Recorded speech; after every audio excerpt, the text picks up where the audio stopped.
Quand les nouvelles s'affolent, Métropole fait le point. Le point tous les matins à 8h, simultanément sur Radio et Télémétropole. Le point est une courtoisie de MSC Trading, Digicel et la Banque nationale de crédit BNC. Madame, monsieur, bonjour. Bienvenue à la rubrique Le Point de Radio et Télémétropole. Vous avez peut-être fait la remarque depuis quelques semaines, on ne fait que ça, présenter des émissions sur la santé. Aujourd'hui encore, nous avons le privilège d'accueillir sur le plateau le docteur Preden Morinville, qui est chef du service des urgences à l'hôpital de l'Université d'État d'Haïti. Il est accompagné du docteur Arnaud Bordet, qui est coopérant français, médecin urgentiste et réanimateur. C'est avec plaisir qu'on les accueille sur le plateau de la rubrique Le Point de Métropole ce matin. D'abord, docteur Bordet, bonjour. Merci d'accepter d'être avec nous à Métropole ce matin. Bonjour, merci de votre invitation. Bienvenue. Docteur Preden Morinville, vous avez une grande responsabilité ou même, vous êtes chef service urgence dans l'hôpital général. Il y a un peu de nouvelles qui circulent sur le service d'urgence, sur l'hôpital général, qui est tout en grève, etc. Et vraiment, nous parlons bien causer matin. Bonjour, docteur. Merci parce que vous acceptez là avec nous matin. Bonjour, Wendell. Et je profite de l'occasion pour vous remercier de cette invitation. Et je salue aussi les téléspectateurs et les téléspectatrices, auditeurs et auditrices de Métropole.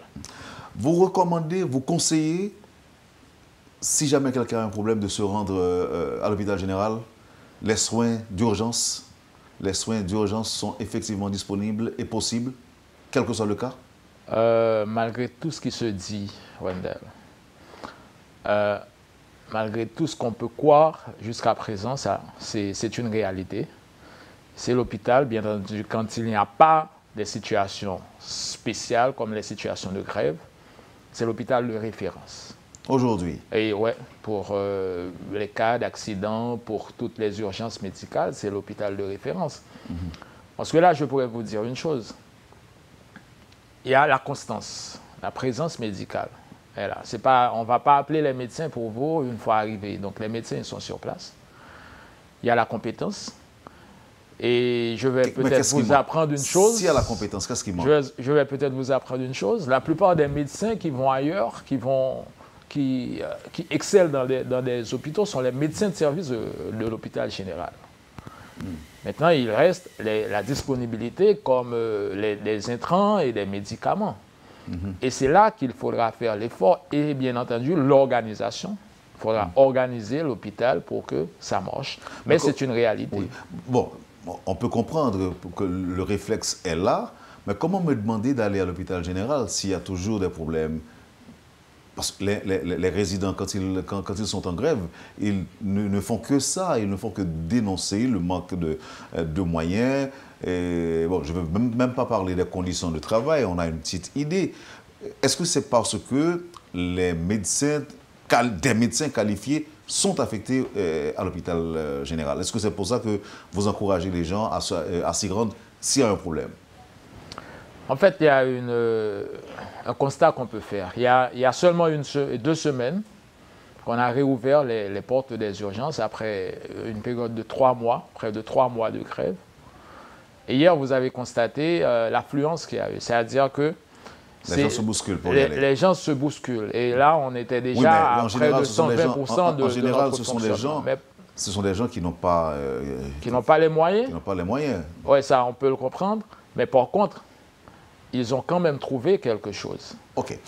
Allons regarder le reportage que Sheila Louis avait réalisé hier. Et puis, je vous demanderai votre réaction après. Et ce sera aussi l'occasion pour le docteur Arnaud Bordet, qui est coopérant, comme je l'ai dit, et qui travaille à l'hôpital de l'université, de réagir aussi. Donc, nous allons regarder ce reportage réalisé par Sheila Louis. C'était hier à l'hôpital de l'Université d'État. 2 semaines après la levée de la grève à l'hôpital général, c'est la grande affluence. Des malades accompagnés de leurs proches viennent de partout pour se faire soigner. Dans l'intervalle, tout le personnel est mobilisé. Les dispositions nécessaires sont prises pour accueillir les patients. Dans l'urgence là, nous avons à peu près tout comblé, tout occupé. Et nous avons à peu près 69 personnes dans le service d'urgence là. Toute ça, l'hospitalisation est bouillée à moun. Dans la clinique externe, nous en moyenne, nous avons à peu près 300 à 400 personnes par jour. Dans la clinique externe, chiffre normal là, c'est autour de 600 à 800. Ce n'est pas demande là, pas là. C'est offre de soins pour organiser prestations de soins pour des soins de qualité. En effet, offrir des soins de qualité à la population, tel est l'objectif de l'hôpital de l'Université d'État d'Haïti, considéré comme le plus grand centre hospitalier de la capitale. L'hôpital ça pas doit recevoir tout le monde chez mort, des têtes cassées, ce n'est pas possible.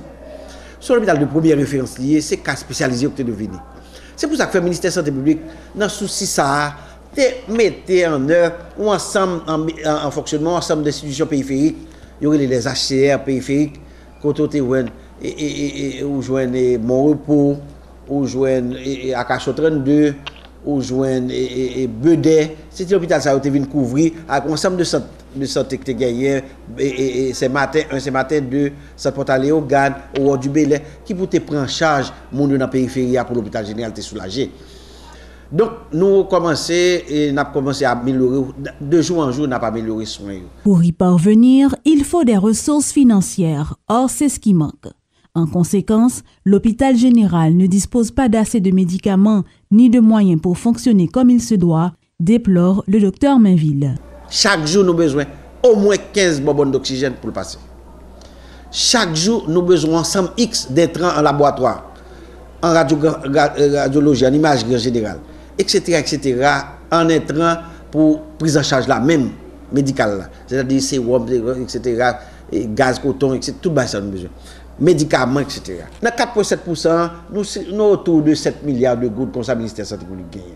Nous ne sommes pas capables. L'État investit 4,7%. Or, dans 4% reste là qui est lié. Ménage, parents patients, c'est 32% qui mettent là-dedans, dans vos prescriptions à l'acheter bagaille. Reste là qui est lié. C'est la communauté internationale.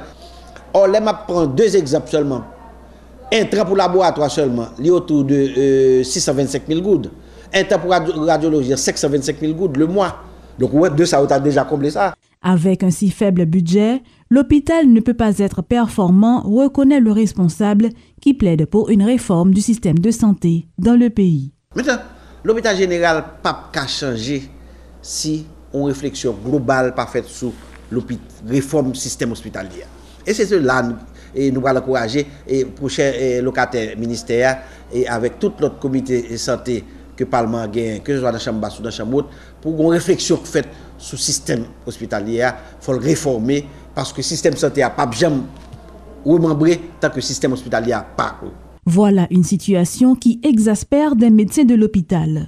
Sous couvert de l'anonymat, ces professionnels ont exprimé leur amertume et leur découragement. Est-ce que je dois m'attendre à des réponses de la part du docteur Morinville, des réponses ou réactions aux médecins qui expriment leur mécontentement par rapport au fonctionnement de l'hôpital? Ben, je pense que Dr Mainville, il a en effet raison sur plusieurs points. Premièrement, c'est un hôpital de niveau tertiaire, mais compte tenu du manque qui existe dans le milieu, qui reçoit tous les cas, alors qu'on n'était pas supposé recevoir, on était supposé être un hôpital de référence. Et en même temps, nous jouons notre rôle d'hôpital de référence parce que tous les autres hôpitaux, dès qu'ils ont des cas qui sont hors critères, parce qu'eux, ils ont droit à un critère d'admission. Par exemple, vous allez à Médecins Sans Frontières, ils vous disent, là, vous n'êtes pas dans... Ils vous regardent, ils vous examinent, ils vous disent, non, vous ne faites pas partie de nos critères d'admission. Ils vous réfèrent à l'hôpital général. Vous allez dans n'importe quel hôpital, il vous dit, ah, nous avons nos lits occupés. Nous avons tous nos lits occupés, donc l'hôpital général. Donc, on joue notre rôle d'hôpital de référence jusqu'à présent, mais alors que nous, on est traités en parents pauvres. Alors, laissez-moi voir la lecture du docteur Arnaud Bourdet, je rappelle qu'il a coopéré en français. Vous avez suivi le reportage. D'abord, est-ce que vous avez tout compris? Oui, bien sûr. Je vois régulièrement le docteur Mainville, on discute de tous ces problèmes. Moi, je voudrais simplement un peu tempérer cette notion de l'hôpital tertiaire. D'abord, la santé, c'est un coût énorme. Les hôpitaux, c'est un coût énorme. Moi, je viens d'un hôpital, et il y en a 200 ou 300 en France du même volume que le mien, qui a terminé l'année 2016 avec un déficit de 20 millions d'euros. un hôpital. Vous voyez le volume financier que demande le fonctionnement d'un hôpital de ce genre. Donc ce sont des coûts absolument fantastiques. Il y a aujourd'hui toute une réflexion qui est en cours depuis 2-3 ans sur le problème du recouvrement des coûts dans l'HUH, qui je pense va être décliné avec l'ouverture du nouvel hôpital. Je pense que c'est un dossier extrêmement important pour votre pays. Vous aurez la chance d'avoir un hôpital absolument extraordinaire, qui est le futur HUH, que j'ai visité avec Dr Morinville il y a quelques jours, que beaucoup de nos départements viraient, qui est un hôpital vraiment qui m'a surpris par ses volumes, ses espaces, et qui a été financé, vous le savez, par la France et les États-Unis, puisque le HUH a été détruit lors du tremblement de terre. Alors, vous parlez d'un nouveau bâtiment ou d'un nouvel hôpital? Deux nouveaux bâtiments. C'est vrai qu'un hôpital, c'est des bâtiments, c'est une organisation fonctionnelle. Je pense que ce bâtiment, il existe, il va ouvrir dans 1 an ou 2 ans. Et je pense qu'aujourd'hui, que toute la réflexion que doivent avoir vos pouvoirs publics, c'est l'organisation fonctionnelle de cet hôpital. Alors, le sens de ma question, c'est qu'en Haïti, on parle souvent de construction d'écoles, de nouvelles écoles, mais en fait, c'est de nouveaux bâtiments qui sont construits et qui n'ont rien à voir effectivement avec une école, sinon les bancs qui sont là, et parfois il n'y a même pas de bancs, il n'y a pas de professeurs aussi, donc ça peut être la même situation pour un centre hospitalier par exemple. Le bâtiment est bien beau, il est là, mais il n'y a pas de médecins, il n'y a pas de médicaments, il n'y a pas de services, et ça ne fonctionne pas. C'est exactement ça, c'est qu'il y aura le bâtiment, il y aura une dotation importante de matériel biomédical, c'est-à-dire pour le faire fonctionner, mais ça ne suffit pas pour faire fonctionner un hôpital. Un hôpital, c'est le lieu de rencontre d'un bâtiment, de malades et de médecins formés. Et aux urgences aujourd'hui, je pense aussi qu'une des priorités vraiment de l'université de Port-au-Prince, de l'université d'État de Port-au-Prince, c'est de mettre en place une filière spécifique. Tous les pays y viennent avec plus ou moins de retard. Votre pays devra aborder ça. S'ils ne le font pas maintenant, c'est évident que dans les années qui viennent, votre pays devra le faire d'une spécialité de médecine d'urgence. Aujourd'hui, il y a une dizaine de spécialités et aux urgences, il faut des médecins urgentistes. Les médecins qui aux urgences sont des gens formés à l'urgence mais n'ont pas suivi un cursus spécifique sur l'urgence. Et je crois que c'est un des enjeux essentiels et primordiaux de l'organisation fonctionnelle du futur hôpital. Ok, donc là, vous parlez de futur hôpital, vous confirmez, c'est pas une promesse, c'est tout simplement une annonce. C'est une réalité. C'est une réalité. Aujourd'hui, le HUH sort des murs et tous les bâtiments en dur sont quasiment terminés.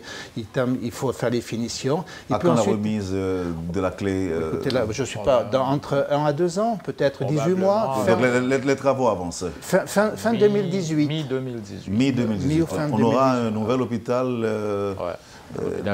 flambant neuf, avec tous les moyens. Mais exceptionnel. Je ne sais pas si vous en prenez la mesure, en termes en tout cas de construction. C'est-à-dire exceptionnel dans la mesure où c'est un hôpital qui a du volume, de l'espace et des services. On l'a visité. Je savais que c'était quelque chose de nouveau. J'ai été étonné quand même par la qualité et ce qui est fait. De toute façon, je ne sais pas avec quel propos vous allez nous convaincre quand même que ça va être différent à l'avenir. Même si le docteur Morinville est d'avis contraire, quand on médit du service de l'hôpital de l'université, ça laisse à désirer, mais docteur Morinville est d'avis contraire. C'est la référence selon vous? Et en fait, je voudrais juste appuyer quelque chose. C'est-à-dire, docteur Baudet, vous avez posé la question, est-ce que c'est un nouvel hôpital ou bien est-ce que c'est... C'est justement ce pourquoi nous nous battons, que ça ne soit pas juste de nouveaux murs, mais que l'organisation soit différente. Oui. Parce que pour le moment, il se pose un problème d'organisation à l'hôpital. Et le docteur Mainville l'a dit tout à l'heure, il faut une nouvelle politique de la santé dans le pays. Oui. Parce que ce n'est pas un directeur d'hôpital, un chef de service. C'est l'un des points que j'allais aborder avec vous. Parce que là, un chef de service qui va changer les choses, c'est la politique de santé qu'il faut. Il a dit là, il y a certains budgets de petits centres hospitaliers dépassent. Accuse un déficit de plusieurs millions d'euros. Donc c'est 20 millions. Dans l'hôpital d'où je viens, en France, 20 millions d'euros. Mais vous imaginez le coût de la santé d'un hôpital, c'est-à-dire que moi je viens d'un hôpital, 20 millions d'euros, sachant que des hôpitaux de l'importance d'où je viens, il y en a des dizaines en France. Est-ce que vous imaginez le coût? Donc, je pense que tout le problème, l'ouverture du futur HUH, il y a deux conditions. Il y a celui du recouvrement des coûts, comment il va fonctionner. en termes financiers. Alors là, je pense qu'il y aura des propositions qui sont en cours d'études avec des experts, notamment français. Et puis ensuite, c'est l'organisation fonctionnelle. Alors, en termes de budget, justement, qu'est-ce qui est prévu pour faire de ces murs-là un vrai hôpital?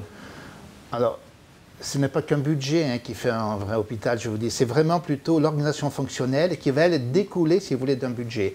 Mais aujourd'hui, pour avoir un budget, c'est simple. C'est ou bien une dotation, ce qu'on appelle globale du ministère pour le faire fonctionner, ou bien aussi une participation à déterminer des utilisateurs. Quand les gens vont dans le public, dans le privé, ils paient.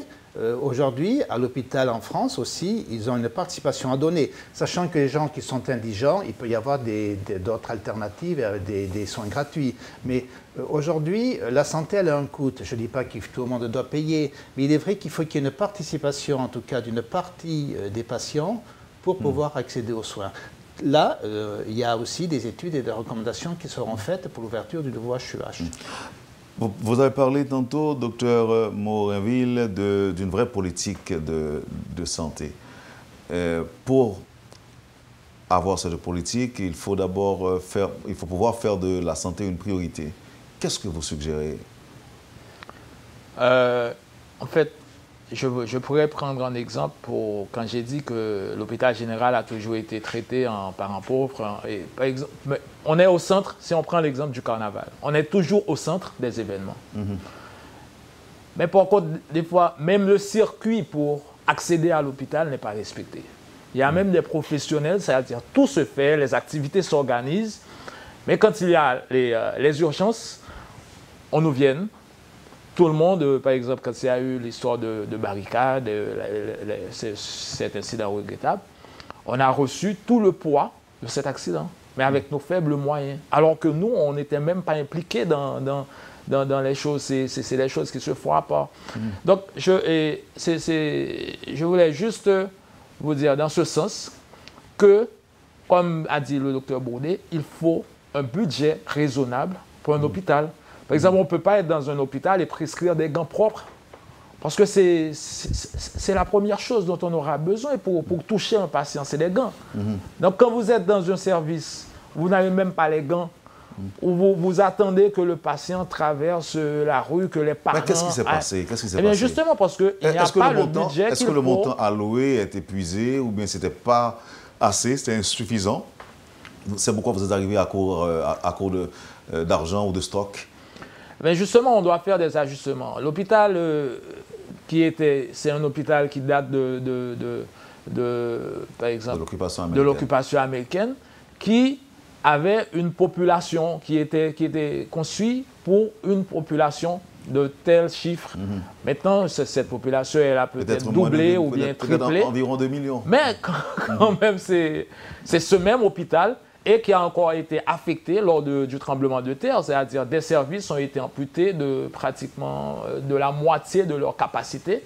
Donc c'est cet hôpital-là qui dessert encore cette population. Donc on doit en tenir compte. Donc docteur Morinville, je dis, on parle avec nous là, au conseiller au monde, n'importe quel salle gagnant, arriver dans l'hôpital général, l'a besoin de soins.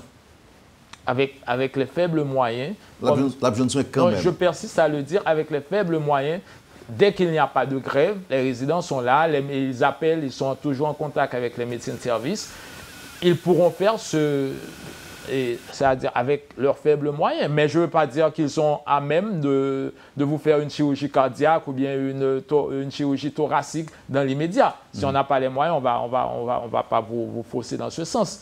Mais c'est pour vous dire qu'il y a la possibilité de faire de grandes choses si, comme je vous ai dit tantôt, si toutefois on est d'accord de modifier l'organisation de l'hôpital. Par exemple, pour les médecins, qu'est-ce qui est l'objet le plus souvent des grèves?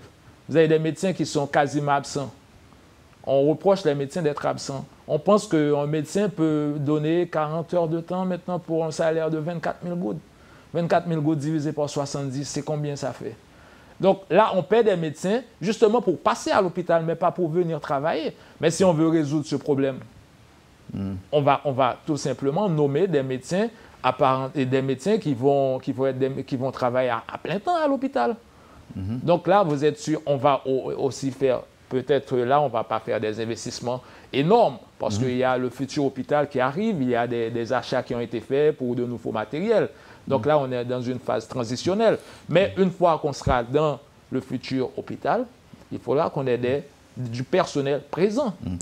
On va observer la pause. Au retour, on verra on passera, si possible, à une phase plutôt pratique de l'émission, d'autant qu'on a avec nous un médecin urgentiste réanimateur. Ça vous arrive parfois de réanimer quelqu'un, docteur? D'essayer de réanimer, d'en réanimer certains. Mais j'en ne réanime pas tout le monde. Mais c'est intéressant parce que vous avez eu là, ces dernières semaines, des décès de personnalités importantes de votre pays et sur des arrêts cardiaques, des détresses vitales. Et comment ça doit se passer ou comment ça pourrait se passer à l'avenir. C'est pour ça que quand on parle d'organisation fonctionnelle, c'est toute une chaîne. C'est de cela qu'on va parler après la pause. Vous suivez, madame, monsieur, la rubrique Le Point de Radio et Télémétropole.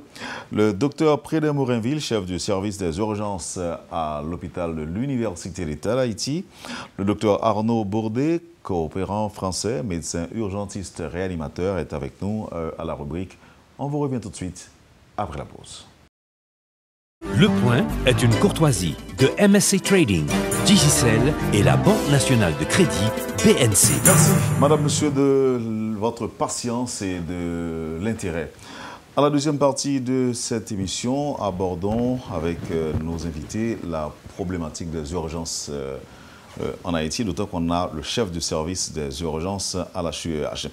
On pourra peut-être revenir à cet aspect-là de la question, mais d'abord voyons avec le docteur Bourdet, qui est réanimateur. Alors je reviens avec la question que je vous ai posée tantôt.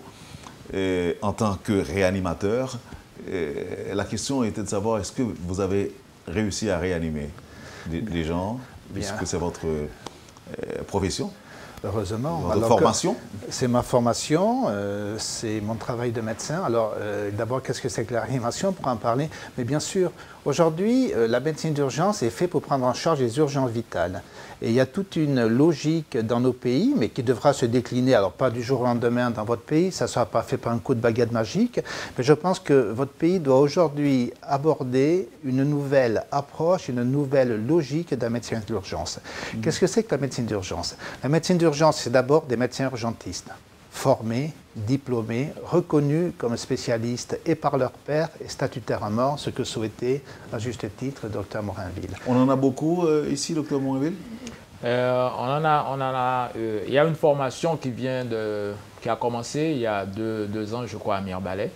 Mais de tous les temps, on a toujours eu des médecins spécialisés dans d'autres domaines qui font office de médecins urgentistes. Alors justement, c'est ça qu'il faut arrêter. Non, mais il faut que ce ne soit pas des médecins spécialistes dans leur domaine qui viennent aux urgences. Il faut que ce soit des médecins urgentistes qui prennent en charge toutes les spécialités de l'urgence. Vous voyez, il faut un peu inverser le paradigme. C'est-à-dire qu'aujourd'hui, le cardiologue vient prendre l'urgence cardiologique, le chirurgien vient prendre l'urgence chirurgicale. Non, il faut que ce soit un médecin urgentiste qui prenne l'urgence cardiologique, l'urgence traumatologique et l'urgence chirurgicale.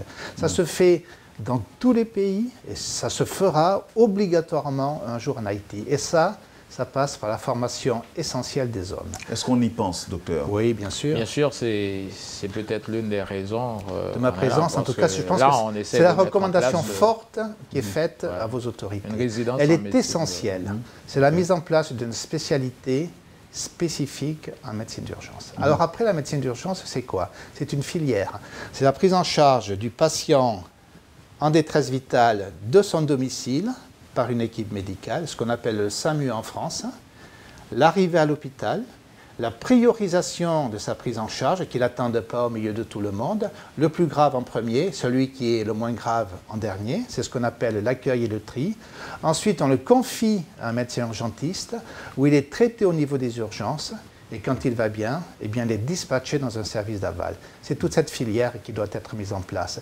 Et je crois qu'il faut vraiment, vraiment, vraiment, et j'insiste, profiter de l'ouverture du nouvel HUH pour prendre ce tournant dans votre pays. Sinon, ça risque encore de poser des problèmes aujourd'hui. Mais ça ne se fera pas comme ça par un coup de baguette magique, ça prendra des années, c'est une génération. Mais je pense que cette conceptualité de la médecine d'urgence, ça doit aussi se faire ici. Quand est-ce qu'il y a urgence, docteur? Il y a urgence, alors l'urgence peut être, il y a des urgences vitales, c'est-à-dire où la prise en charge doit être faite immédiatement, dans l'immédiat, c'est-à-dire vous avez quelques minutes pour réagir. Mais il y a aussi des urgences qui sont moins urgentes, si vous me permettez, par exemple des urgences différées. Quelqu'un qui est tombé en détresse respiratoire, c'est quelqu'un qui a besoin d'une intervention immédiate. D'une assistance immédiate. Mais quelqu'un qui a une fracture du fémur, c'est aussi une urgence, mais c'est une urgence qui peut attendre. Alors par rapport à. Par rapport à. Donc l'urgence est toujours relative. Oui. En fait, il y a l'urgence vie vécue par le médecin et l'urgence du patient. Moi, je pense que ça ne me gêne pas que tout le monde estime que ce qu'il a est une urgence. Que vous ayez une détresse vitale, mais que vous ayez quelquefois un enfant qui pleure la nuit parce qu'il ne va pas bien, il a mal au ventre, il a mal aux dents, vous imaginez que pour la mère, c'est une urgence. Donc moi, ça ne me gêne pas que les gens... On ne peut pas demander aux gens de déterminer ce qui est urgent. Une fracture du fémur, c'est peut-être aussi urgent dans la perception. Ça ne me gêne pas que tous ces gens... À ce niveau-là, est-ce qu'il n'y a pas lieu de les classer par ordre de priorité? Ce n'est pas gênant que tous ces gens-là utilisent, tel qu'ils estiment devoir l'utiliser, le service des urgences, viennent. Ce n'est pas eux à décider c'est urgent ou pas urgent, ils ne savent pas. Ils viennent et effectivement, dans les services d'urgence, il y a ce qu'on appelle l'accueil et le tri. On priorise la prise en charge. Le plus grave, en la détresse vitale, le malade, bien entendu un arrêt cardiaque en premier. On prend tout le monde en charge, mais celui qui est le moins grave, il attendra. Tant qu'il y aura des gens graves, eh bien, ils passeront en premier. Ce n'est pas le premier arrivé qui passe. C'est ça l'accueil et le tri. Et c'est ça qui doit être aussi mis en place dans le futur service de l'HUH. Et qui est impossible aujourd'hui à mettre en place dans les locaux qui sont absolument terribles du service des urgences. Vous savez, le service des urgences de l'HUH aujourd'hui, c'est... Personne, ou en tout cas aucun des médecins de nos pays ne pourrait fonctionner là aussi. Je pense que c'est une priorité, ce nouveau service des urgences de l'HUH, du futur hôpital. Du futur hôpital. Le réanimateur, est-ce qu'il intervient quand il y a des problèmes cardiaques, tout simplement? Oui, le réanimateur... C'est plus le réanimateur, c'est plus le radiologue. Quand il y a des urgences cardiologiques, c'est le médecin urgentiste formé à la cardiologie. Justement, il faut éviter que ce soit ou le réanimateur ou le cardiologue. Il faut que ce soit l'urgentiste qui sache prendre par sa formation l'urgence cardiologique, l'urgence traumatologique, l'urgence métabolique, l'urgence pneumologique. Voyez, c'est lui qui doit prendre en charge toutes les urgences de chaque spécialité, et non pas ce qui se fait aujourd'hui. Chaque spécialité vient prendre en charge son urgence. Non, il y a un point d'entrée unique où il y a ce médecin formé, présent 24 heures sur 24, et qui prend en charge toutes les urgences. Nous avons constaté ces derniers jours que certaines personnalités, vous l'avez dit tantôt, sont mortes subitement, et bon, jusque-là, il n'y a pas encore de résultats. Et sur la cause réelle de ces décès, on parle d'AVC ou autre, mais apparemment, on ne sait pas encore. Est-ce que, au niveau en tant que médecin, est-ce que vous avez déjà réfléchi sur ces cas? Non, je pense qu'il y a plusieurs niveaux de réflexion sur ces cas. Nous, on est surtout là pour réfléchir sur le niveau de comment a été la prise en charge. On parle de malaise, tout le monde parle de malaise. Par exemple, dans le cas de l'ancien président Préval, on parle de... Il a eu un malaise, et puis tout le monde se met à donner des diagnostics. Et voilà que lorsqu'il faut donner le diagnostic, le médecin spécialiste, il vous dit, même lui, il ne peut pas donner un diagnostic. Il a été obligé même d'envoyer des organes pour des examens. Alors que tout le monde déjà donnait des diagnostics. Donc, c'est pour vous dire que... En pareille circonstance, qu'est-ce qu'on doit dire? Eh bien, justement, si la prise en charge d'urgence a été effectuée, là, on aurait pu avoir, à défaut d'un diagnostic, une impression clinique. Et cette prise en charge préhospitalière ne pourra se faire dans le pays que lorsqu'il y aura une organisation dans ce sens. C'est-à-dire... là, on transporte des patients de temps en temps. Il y a des ambulances, je ne veux pas ignorer qu'il y ait le centre ambulancier national. Mais on n'est pas obligé c'est-à-dire, il n'est pas conseillé de transporter les patients comme ça, qui ont des malaises. On doit appeler des ambulances et la prise en charge doit se faire et doit être commencé déjà chez le patient. Docteur, ça risque d'être très très compliqué. Donc, puisque nous sommes en Haïti. Ce qui arrive quand quelqu'un, à mon sens, bon, je ne suis pas du sérail, donc je vais mesurer ce que je suis en train de dire. Et en fait, quelqu'un est avec moi, et puis j'ai l'impression que la personne ne se porte pas bien. Si je peux là encore utiliser le terme malaise, cette personne-là a un malaise, et je suis là, je vais appeler l'ambulance. Je vais appeler à l'aide. Mais entre-temps, je suis en train de constater que la personne va bientôt partir. Vous pensez qu'on va pouvoir résister au désir de l'emmener, la personne, à l'hôpital? Excusez-moi. C'est tout à fait... Non, mais votre réaction est tout à fait normale. Je vais vous dire... ça arrive chez nous. Il n'y a pas qu'en Haïti où les gens font des malaises à domicile et décèdent à domicile. Vous pensez bien que ça arrive dans tous les pays. Je vais vous dire, l'organisation qui existe chez nous, comment ça se passe, mais c'est celle-là. Vous n'allez pas la mettre en place comme ça du jour au lendemain. C'est celle-là.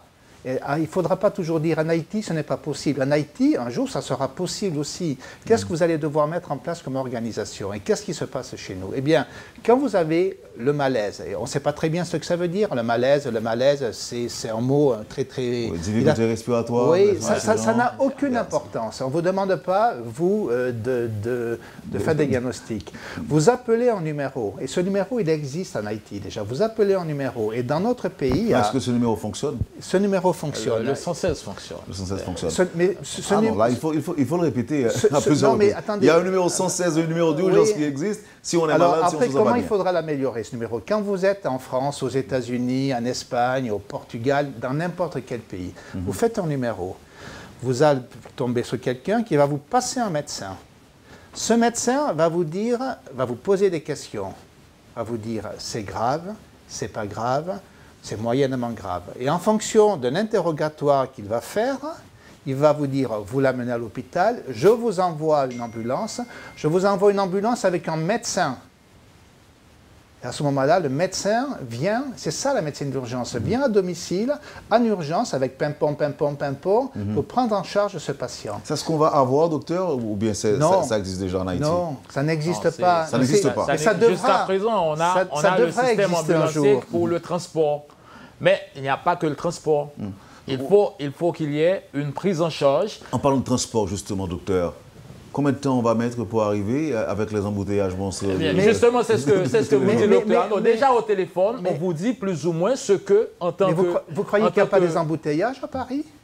Vous croyez que Paris, vous circulez comme ça? Mais dans toutes les grandes capitales européennes, il y a les mêmes types d'embouteillages. Il n'y a pas qu'en Haïti où c'est difficile de circuler à Port-au-Prince. Non, c'est pas ce que je suis en train de dire.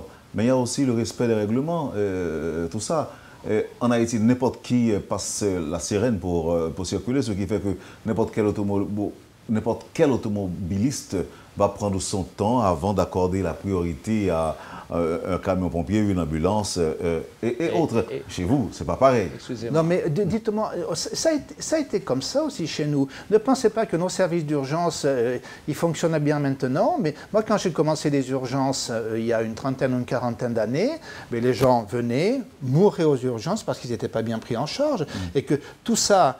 Ça ne se fait pas, j'insiste sur le coup de baguette magique, c'est d'abord la volonté de le faire. Il faut certaines dispositions d'abord. Mais oui, et puis c'est du temps, c'est du temps et une volonté. Docteur Morinville? Oui, alors j'allais mentionner une chose. Tout à l'heure, vous avez dit que ça va être difficile dans combien de temps? Tout est possible, mais il y a toujours un démarrage, il y a toujours un point de départ. Par exemple, même le niveau de l'éducation de l'enfant, même à l'école, on doit commencer à éduquer l'enfant. Parce que, et je crois qu'il y a un proverbe chinois qui vous dit même quand vous avez des projets à long terme, ça ne peut passer autrement que par l'éducation. Par exemple, il y a des gens, quand ils voient que, dans des supermarchés, dans d'autres pays, on met les défibrillateurs. Mais si on met les défibrillateurs, c'est parce qu'on sait que n'importe quelle personne il y a des séances de télé, il y a des séances d'éducation ponctuelles qui vous montrent comment utiliser un défibrillateur pour réanimer quelqu'un qui est tombé dans un supermarché avec un arrêt cardio-respiratoire. Donc ça, c'est pas quelque chose comme une baguette magique oui, ça va pas se faire. Il y a toujours un démarrage, il y a toujours un point de départ, mais ce qu'il faut surtout penser, c'est sûr qu'il va y avoir le problème de l'embouteillage. Mais il y a un point auquel peut-être que vous n'avez pas fait attention. Le docteur Boulet, vous appelez le numéro, mais déjà, il y a un médecin qui vous dit qu'est-ce que vous avez constaté. Qu'est-ce que vous pouvez faire en attendant que l'ambulance, on va déclencher l'ambulance. Et puis là, on peut vous dire, OK, il y a une ambulance qui vous arrive. Est-ce que le transport peut être effectué sans assistance médicale? Ou bien attendez qu'un médecin vienne. Donc, il y a déjà une partie qui est effectuée. Si par exemple, vous faites un arrêt cardiaque et que votre épouse, je ne vous le souhaite pas, mais appelle, eh bien, dans nos hôpitaux, dans nos systèmes, mais demain en Haïti, j'espère, eh bien, il y aura un médecin qui va dire voilà comment vous devez faire l'arrêt cardiaque en attendant l'arrivée des secours médicalisés. On donne du conseil et on récupère des gens comme ça. C'est-à-dire que vous appelez un arrêt cardiaque, faites ceci, comment vous massez, même si vous n'avez jamais massé. On essaie de donner des explications dans le tumulte, dans le stress des gens, mais quand même, il y a des gens qui ont été récupérés par ce biais. Voilà. Ça, c'est par exemple la médecine d'urgence de demain qui devra se faire ici avec cette filière de la maison, du bord de la route pour l'accident, jusqu'à la prise en charge pour l'hôpital. Vous parlez vous parlez d'éducation. Bien sûr. Donc on doit commencer par ça. On doit commencer, par exemple, même les émissions de radio, de télé. Donc on doit commencer par éduquer, parce que quand vous appelez, il y a des gens qui vous appellent et vous disent, même certaines personnes dans le milieu médical. Ils vous appellent, vous disent « Ah, malade là pas bien, même donc, courir !» Mais ça, ce n'est pas une information. Le patient a un malaise, ce n'est pas une... Ah, voilà, il transpire, il a le cœur qui bat plus vite que normal, il y a certaines petites choses qu'on peut quand même, certains indices que vous pouvez donner comme informations qui... de l'autre côté de la ligne, qui va permettre aux médecins de vous indiquer plus ou moins ce que vous pouvez faire. Il faut un commencement à tout. C'est ce que vous avez dit, messieurs. Où est-ce que l'on en est aujourd'hui en Haïti? Alors, juste, moi, un message d'éducation sanitaire de ce genre, on est dans de l'éducation sanitaire, c'est comme pour le diabète, comme pour les accidents de la route, c'est une génération. Pour qu'un message soit intégré, c'est 20 à 25 ans, c'est une génération. C'est ce qui s'est passé dans nos pays. Donc, pour vous dire que ça... Alors, on est à quelle phase aujourd'hui? La phase de l'éducation, on est à la phase 0. Non. Est-ce que rien n'est... Non, aujourd'hui... On n'est pas à la phase 0. Aujourd'hui, les recommandations... C'est déjà une bonne nouvelle si on n'est pas à la phase 0, docteur. Aujourd'hui... Il y a plusieurs choses qui ont été faites quand même. Non. Vous avez le système ambulancier, le centre ambulancier national, qui est déjà une étape. Vous avez Haïti Air Ambulance. Maintenant, à Haïti Air Ambulance, quand ils vous arrivent, c'est sûr qu'ils ne peuvent pas atterrir à n'importe quel endroit, mais déjà, ils vous donnent les premiers soins. Ils ont de quoi même intuber un patient qui est en détresse. OK, maintenant, l'éducation et aussi l'information. Prenons le cas, par exemple, je vais citer un nom, malheureusement, tout en espérant que ça ne va pas déranger les proches du défunt. Prenons le cas de Thierry Gardère, par exemple, qui était à Jacmel. Il a eu un malaise. Il a eu le temps de laisser la ville et d'arriver à Port-au-Prince avant d'aller mourir dans un centre hospitalier. Si toutes les informations étaient disponibles, vous ne pensez pas qu'il ferait mieux, par exemple, de faire un coup de fil à un centre et qu'on vienne le chercher par ambulance ou par hélicoptère? Et à ce moment-là, le pire aurait pu être évité, docteur. Non, on ne peut pas le savoir, ça. Ce n'est pas parce que vous allez appeler, si vous voulez, un centre d'ambulance qu'on va sauver tout le monde. Tout dépend de la gravité. Il aurait dû faire ça, mais ce n'est pas pour ça quand même. Attention, il revenait de Jacmel. Oui. Et il vous faut environ 2 heures. Oui. Pour sortir de Jacmel pour arriver à Port-au-Prince. Ensuite, les embouteillages et tout.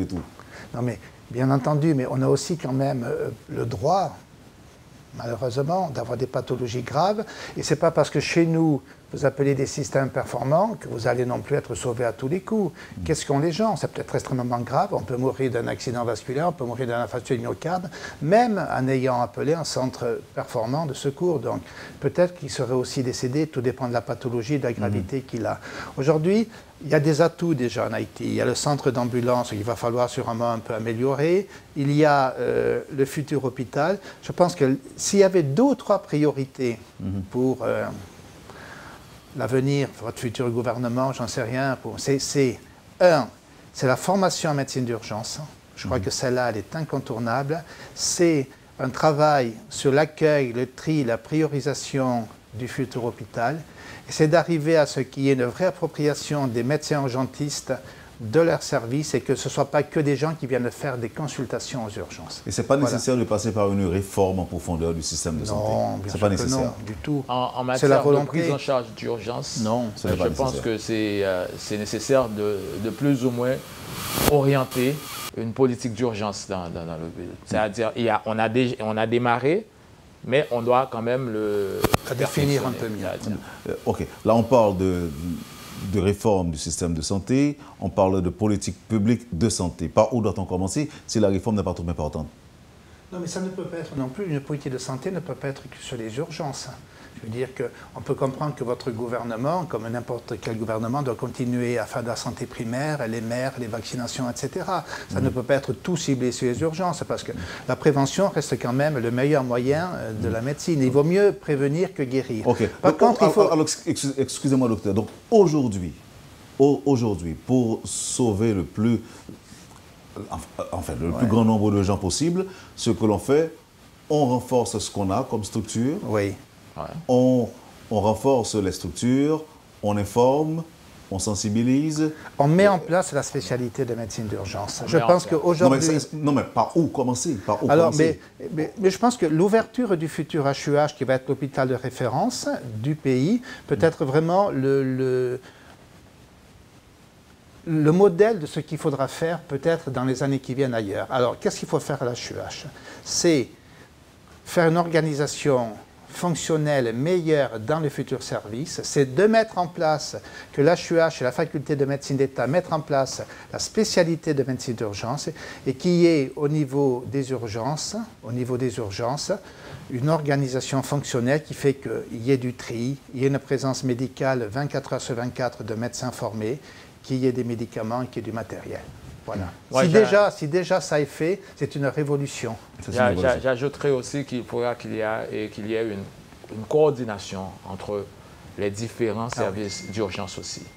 Par exemple, dans la catastrophe qu'il y a eu au Gros-Naïve, on a tenté à mettre prise de mettre des réseaux d'hôpitaux et de plusieurs hôpitaux qui reçoivent les urgences.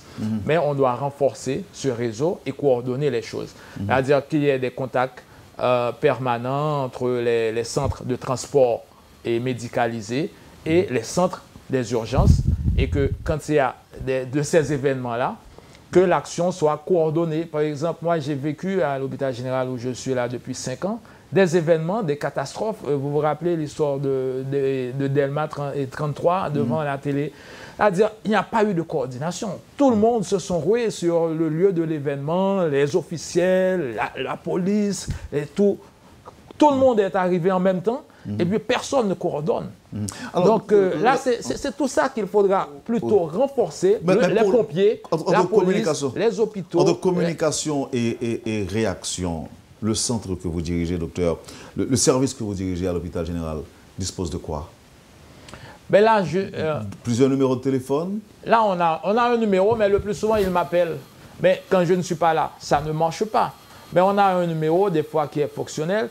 Par contre, ce qui nous dérange, c'est que... Là, vous parlez du numéro 116? Non, là, je parle du service des urgences à l'hôpital général. Non, le service des urgences à l'hôpital fonctionne comment? Qu'est-ce que vous avez comme moyen? Le plus souvent, on nous emmène des cas. Et l'un des avantages qu'on a en urgence, c'est d'être prévenu de ce qui va nous arriver. Par exemple, on vous dit, on vous emmène un traumatisme crânien, un trauma crânien qui va venir des Gros-Naïves. Là, vous vous préparez, vous mobilisez le personnel. Mais quand on vous débarque comme ça, 5 ou 6 patients, Ah, il y a eu un accident, les ambulances sont arrivées comme ça avec les... Là, on est surpris. Non, mais dans ce cas-là, on ne peut pas faire autrement quand même. Si c'est un accident, donc on prend le chemin de l'hôpital. On arrive, on ne sait pas ce qui va se passer, donc on vous accueille, on vous prodigue les premiers soins, et les soins d'urgence, ça se comprend. Mais maintenant, si quelqu'un a un problème chez lui, il veut venir à l'hôpital de l'Université d'État d'Haïti, très certainement il sera accueilli au service des urgences, mais d'abord, qui appeler, comment appeler, une fois arrivé, qu'est-ce qui va se passer, comment rendre les choses faciles. C'est pourquoi je vous ai dit tantôt, entre communication et réponse et réaction, qu'est-ce que vous avez? Alors, non, je peux répondre peut-être juste une seconde. Là, c'est un autre niveau de communication. C'est le niveau de 116. Voilà. C'est le centre ambulancier qui doit coordonner tout ça. Parce que l'hôpital général est une unité, est un maillon de cette chaîne. On est un centre. On ne peut pas faire la coordination nationale. Mais par contre, quand il y a un numéro, la personne appelle et puis on vous dit, par exemple, vous êtes à n'importe quel point du pays, on vous récupère, on vous emmène dans le centre équipé le plus proche. Ça, c'est un autre... Comment ça va se passer? Mais l'ambulance doit aussi appeler ce centre-là pour lui dire, OK, voilà, on est à 30 minutes de vous emmener un patient qui souffre telle chose. L'avenir, ça devra être... je ne sais pas ce que je fais, j'appelle le 116.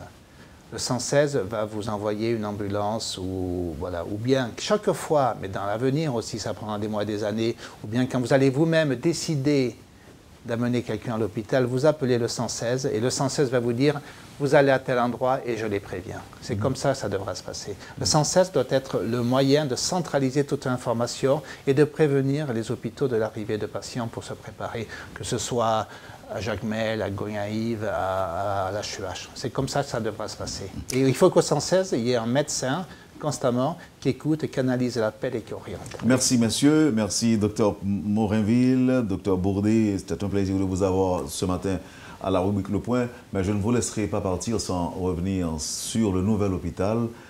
À partir de mi-2018, les Haïtiens auront un nouvel hôpital au même endroit que l'actuel. Oui, de l'ancien. Oui. De l'ancien, avec de meilleurs services, oui. C'est quoi bien comprendre. Et de là, vous aurez un service plus équipé, mieux équipé aussi, docteur. Bon, c'est sûr que ça sera plus équipé. Ça sera plus équipé parce qu'il y a et en plus des locaux, mais il y a quand même des équipements qui faisaient partie du package. Mais là, on veut surtout accentuer sur l'organisation. Sur l'organisation. Et c'est un financement de la France et des États-Unis? C'est un financement important. Je crois que c'est un budget de 40 millions d'euros qui est partagé entre la France et les États-Unis, des coopérations, qui a été décidé après la destruction de la HUH, après le tremblement de terre. Et cet argent sera donc alloué à la construction et à l'organisation? Non, à l'investissement et à des propositions aussi d'organisation, puisqu'il y a aussi des experts dont je fais partie pour des recommandations. Il y en a eu d'autres pour le recouvrement d'écoute, pour l'organisation institutionnelle de l'hôpital, pour la présence médicale, pour les salaires, etc. Vous voyez, c'est tout. C'est des locaux, des malades, des médecins formés, des médecins urgentistes formés et une organisation fonctionnelle. C'est ça que devra être le futur HUH. Merci infiniment, docteur Arnaud Bourdet, docteur Prédin Morinville. On n'a pas tout dit, ça se comprend, je sais. Ça c'est sûr. À vous regarder, là, je sais que vous êtes resté sur votre faim, vous n'avez pas tout dit aujourd'hui, mais il faut comprendre qu'on ne peut pas toujours tout dire et on va envisager une autre possibilité bientôt. Merci quand même d'avoir accepté d'être avec nous. Comme vous l'avez remarqué, ces dernières semaines, ces derniers jours, on concentre une bonne partie de la rubrique Le Point aux différentes questions de santé suite au décès de personnalités importantes qu'on a eues. En Haïti, je pense qu'il est mieux de parler santé plutôt que de parler autre chose, telle que la politique et tutti quanti. Donc ça, je pense qu'avec cette initiative prise par Métropole jusqu'à la date du 7 avril, qui est la journée mondiale de la santé, je pense qu'à travers ces différents programmes, on pourra au moins sauver des vies. Voilà pourquoi j'ai pensé à vous inviter ce matin pour nous parler santé. Un dernier point, on parle beaucoup de santé en France, mais on parle aussi beaucoup de politique. Hein? Oui. D'accord, merci à vous aussi, Wendell, de nous avoir accordé cette possibilité d'aborder ce sujet qui est de toute importance d'après nous. Merci encore une fois. Vous avez suivi, madame, monsieur, la rubrique Le Point de Radio et Télémétropole. Docteur Prédé Morinville et docteur Arnaud Bourdet étaient les invités de la rubrique Le Point. Passez une bonne journée avec Métropole et on se donne rendez-vous demain. Attention, demain, l'émission sera aussi très intéressante. Restez branchés et à demain. Quand les nouvelles s'affolent, Métropole fait le point. Le point tous les matins à 8h, simultanément sur Radio et Télémétropole. Le point est une courtoisie de MSC Trading, Digicel et la Banque nationale de crédit BNC.